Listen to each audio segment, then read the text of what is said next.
Okay, best travel-friendly camera gear for creators.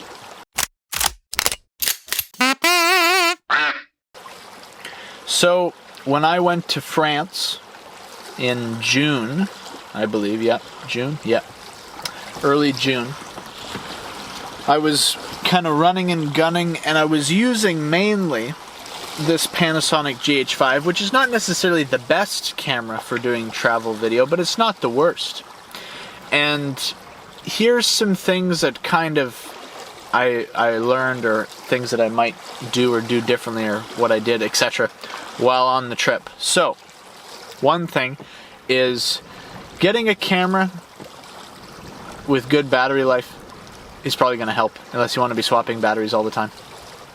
Also, what settings you have, like for your resolution and frame rate and stuff that you're recording in, will contribute probably to how long or short your battery life will be, right? And so, consider just shooting on like if you're just doing like a more basic travel video where it's not going to be like some crazy high level, high budget cinematic documentary thing, then just maybe consider shooting on like a lower picture profile, or not picture profile, a lower video setting, like, just HD 24 frames per second, and the bit rate maybe somewhere between 20 and 30 megabits per second, because for a lot of it I shot some stuff, or I shot probably a lot of stuff right now on the MP4 codec Full HD 24p, right, so 24 frames per second, which this is what I'm shooting on right now. This is like a super, more budget in terms of how much space it takes up on your card when you're recording. It's just kind of more bare bones, but it works well enough for some stuff when you're doing more basic things. So it doesn't necessarily need to be 24 frames per second, 4K, 10-bit 422 when you're just running around doing travel video. Because it's if you only have so much SD card space, and even if you bring another hard drive or a solid state drive with you to transfer your footage on, which I was transferring footage just because even if you have the space on your memory card, you still would probably want to back that up in case you drop your camera and something gets damaged, or if it gets stolen or whatever. You want to have backups if you can, right? So all the advice I'm giving you right now, I didn't necessarily do all of this while in France, but this is stuff that kind of maybe is coming to mind right now that might be worth considering if you want to do some stuff traveling and etc. Another thing is, how are you holding your camera? Do you have it on a selfie stick? Do you have it on a tripod? What's the main way you want to go about it? Are you using a gimbal? That might be a bit much. Also consider the battery life of the gimbal, and do you want to put up with that, right? And it depends how stable do you want your footage. Does your camera have IBIS, internal, or what, in-body image stabilization, where the sensor kind of stabilizes? And then do you have a lens that has stabilization optically built in? Do you have electronic image stabilization, which is where it kind of crops in on the sensor, I think, and kind of moves around to try to stabilize the image? There might be certain downsides to doing that, but it might be worth noting if you want to get a really stable video image. But also, aside from the stabilization factor, also in terms of how you're holding your camera, initially I was using, I think, a little mini tripod, but one thing that you kind of might learn as you're on the run or on the go, whatever, is the type of thing you're using to hold your camera might kind of annoy you if it's not super simple, right? So on this, there was these the feet and the little turn thing that would adjust where the pipe would be where the feet were, etc. And then there was this another turn thing that would adjust this other part of the pipe for height extension. And then I had a ball head with the Arca Swiss mount on there. And it was one of those things where I think it was just kind of in terms of the ergonomics and holding it. And I think some stuff might come loose sometimes, like one of the turn dials. So anyway, all that aside, I ended up going with just a more simple but robust option, which was this small rig little base thing that had little rubber feet on it. And maybe I'll put a picture on screen of what this setup looked like in terms of the mini tripod I kind of made here. So it's like these little small rig feet that fold down, and then that was screwed into a monopod pole extension, whatever it's called. Pretty cheap on Amazon. It has, I believe, I don't know if it had an adapter for the screw size in the bottom of it. It might not have. You keep in mind, like, is it a 1/4-20 size screw, or is it whatever other sized screw mount? You know, you might have to adapt it depending on what it is, so keep that in mind. So then I have it in that super simple 1-turn dial for the height adjustment extension pull, and then at the end of that I have this I believe K&F Concept ball head, which is Arca Swiss, right? So you could easily put the camera in it, take the camera out of it. If you need to set the camera down, you just pop out the feet, put it down. It's like sturdy, feels pretty good in the hand, you know what I mean? Just kind of simple. When you're doing run and gun travel video and stuff like that, just try to keep it simple. It's just something that works and works well enough, not too complicated, maybe not too many little adjusters or things or whatever on it. It's just kind of simple, and it works, and it's sturdy. It'll hold the camera, you know, it just works. And then in terms of battery life, I was usually just, whether I had it hooked up to my V-mount, with however I did that, whether I had the V-mount on the power plate or whatever, and whether the V-mount was like in my backpack and running the cord to the camera, or whether I was holding the V-mount in my hand, it was kind of like, that was a bit more maybe not ideal, but just kind of you do what you do on the fly, because I might have been having, like, because I had 2 batteries with me for my GH5, which I was just kind of swapping them. And then I would have like a charger in my bag that was hooked up to, whether it was hooked up to my V-mount battery or an external USB power bank, and I was just kind of charging one battery while the other battery was being used in the camera. But then if those batteries, say you want to just have a long run time where you don't have to worry about batteries dying or whatever, then just I'd recommend running a long, you know, dummy battery cord to a V-mount that's in like your bag or your pocket or whatever. So then you can just film and not really worry about whether the battery's going to die in like an hour or whatever, and just kind of go with that way. One thing I would do in the future is I would basically take my current little mini tripod setup and just put like a little V-mount plate, whatever, that connects to a rod.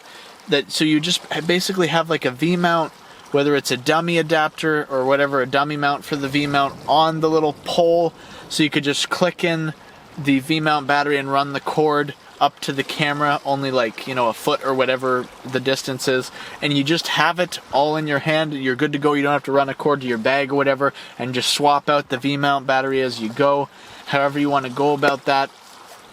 Or maybe you could have it where it's an actual V-mount power plate, so then you don't have to unplug anything from the V-mount battery when you swap the battery. But if you're using V-mounts, depending on the size of the V-mount, it might just last a while, so you might not have to worry too much about it. But just try to make it easy, simple, compact, ideally lightweight, but if you kind of have to make it less lightweight in order to have more battery life, like I'm talking about here, you know, you just kind of pros and cons. You weigh that, not weigh literally, but you know what I mean, and just kind of go from there.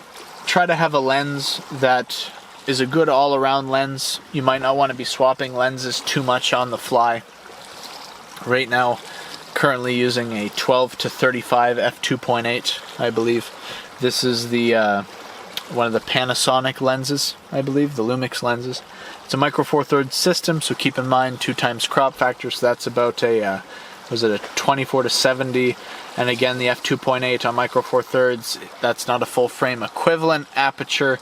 It's, I think, you'd multiply it by 2, so 2.8 times 2 is that 5.6?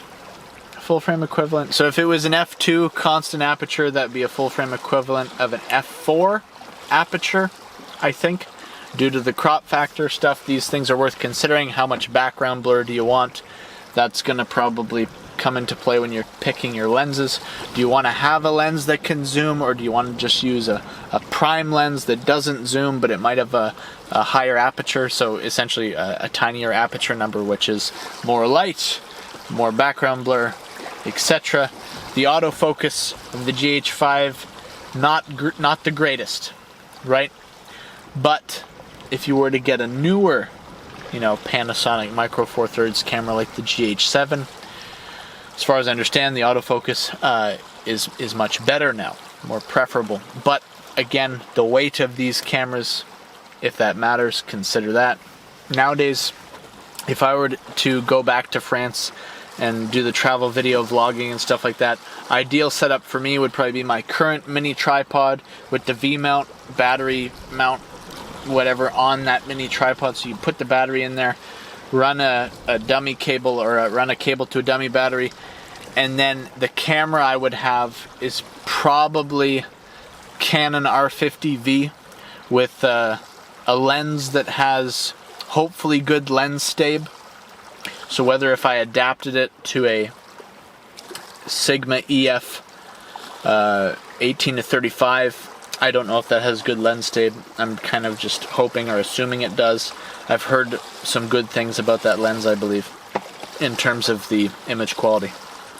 And or maybe go to just another Canon EF lens that hopefully has good lens stabe, because there's no IBIS in the R50V. It has an electronic image stabilization, I believe. But again, do you want to do that? It's already a crop sensor. Do you want to do that, or would you rather not have the electronic image stabilization, just in case it looks kind of weird, and then stabilize in post, just to kind of have more options? Things to consider. But R50V probably lighter, again running it off that dummy battery. You got the Canon dual pixel autofocus, it's just a smaller camera body.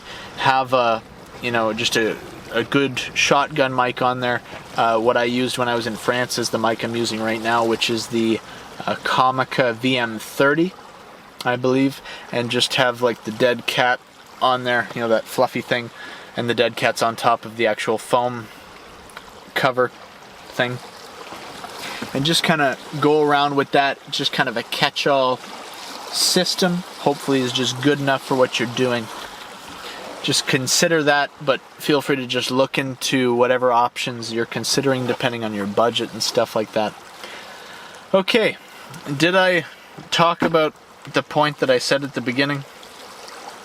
But yeah, travel-friendly camera gear for creators. If you're going to think about main points, think, what's your budget? Think about, are you vlogging or are you filming stuff far away? That's going to factor into, what lenses you might be looking at. And also, if you can make it lightweight, your arm will probably thank you, And just, versatility. Is it quick? Is it easy? Because that's another thing. Does it have good auto settings? Or are you going to have to do everything manual? Because doing the manual stuff on the go, man, that's probably annoying. So if it's got good auto settings, it's worth noting. At the end of the day, if you want to just not think about any of this, you could just get like a modern action cam, like a modern GoPro or a modern DJI smaller camera, and just plug in like a lav mic, or have it in a little mount that allows you to mount a shotgun mic on top of it, and whatever adapter, if it has an adapter or whatever, that allows you to plug in a 3.5mm mic into it, and just kind of do that, and then just swap batteries as you need to, right? You could do it that way, but the image quality is gonna be different than if you have it on a larger sensor. Probably the image quality, you might not notice a difference if you're not super used to comparing things, and other people online might not even care, because at the end of the day, what is the content that you're doing? Is it good quality stuff in terms of the things, right? Things that you're doing when you're traveling and etc. And so at the end of the day, you could just use your phone and just put it in like a selfie stick. If you want to be like super budget, just use what you already have. But if you're looking at different stuff, consider the things that I've said up until this point. I'm going to end that there. If you have any questions and you want to ask me some questions, I have a Skool Community, link in description, currently running a 7-day free trial, I believe. So feel free to hop in there, ask the questions, okay? Thank you guys for watching. Have a good day.